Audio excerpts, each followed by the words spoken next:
Okay, if we take a look at these swings then, Tom. Okay, so on the left-hand side, and this is kind of your before movement, you can see the shoulders meet a little bit open there, even your feet alignment kind of going to the left.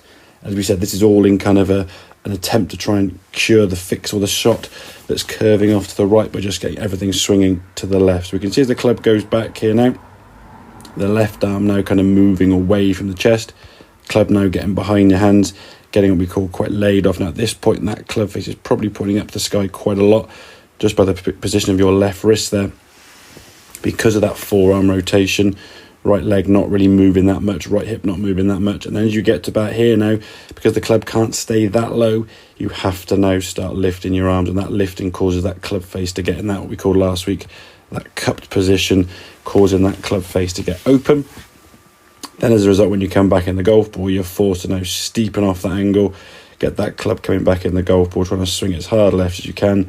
Ball it's right at the screen, as we can see, then sort of drifting off into the right hand side of hopefully the fairway, but more than likely sort of the rough or even the trees. So looking at this right hand one now, the movement we're going to practice now again over and over again is this movement. You can see the shoulders, the arms, the torso all kind of working together. At this point now, the club face is tilted downwards, club face now pointing sort of towards the golf ball, basically in line with your spine there, as you can see. And the club working away now with the arms, the torso, in a much more kind of segmented one-piece movement rather than your arms disconnecting. So keep practicing that, and then making sure we get back to the golf ball now. Once that right palm is kind of facing up to the sky when we grip the golf club, our shoulders are now square.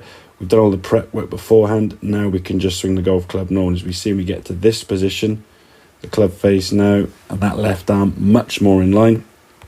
Because of that now, when the club comes back to the golf ball, it's going to be square to the path that you deliver. As we saw towards in the session, everything was just kind of going straight to the left of the target because your path was still going to the left, because you were still trying to fix that. But you can see as you come into impact now, a much better shoulder position. That right shoulder now staying underneath your path now, sending the ball much more towards the target. Unfortunately, this case didn't pick up the ball flap. As we said, you can see now that ball hitting the screen nicely to the right.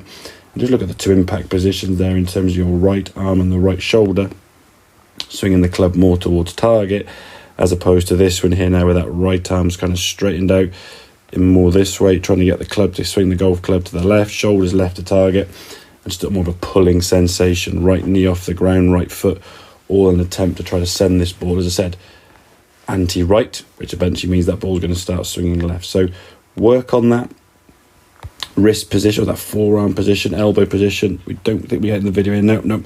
Just get that palm facing a bit more up the sky, so your pad of your elbows aiming outwards this way. That's going to help get you that club face now in a much more square position. And then from there, practice this takeaway over and over again. Try, if we can, we said not to watch it with the eyes, but continue over and over again, getting that sensation of what that club wants to do. And then when the swing happens now, because all the prep work, we can just make a normal swing and watch that ball flying down the fairway, straighter and further. So I hope that makes sense. Any questions, obviously give me a shout, and I'll see you soon.